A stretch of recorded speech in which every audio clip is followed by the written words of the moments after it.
There are 10,000 ways to God, and we'll get into them next year. We've gotten quite a few hundred done already, but so I thought we'll start with the last slide. Have we got a last slide? Oh, yes, we do. Oh, that's today's lecture. I never know what today's lecture is, so I see it on the screen. People say, "What are you talking about today?" I said, "I don't know. I don't know until I get here." But people don't like that. They want you to have a label for it, see? Isn't that right? The girls in the office say, people call and say, "Well, what's the lecture about?" "Well, what do you think it's about?" "It's about everything." Anyway, we have to make up something for them to be happy so they sleep.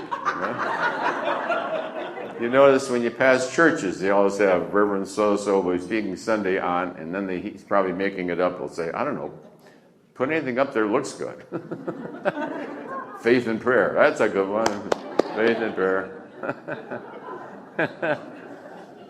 Why? Because every point in life is an avenue to God. Every single point at every instant is an absolute doorway.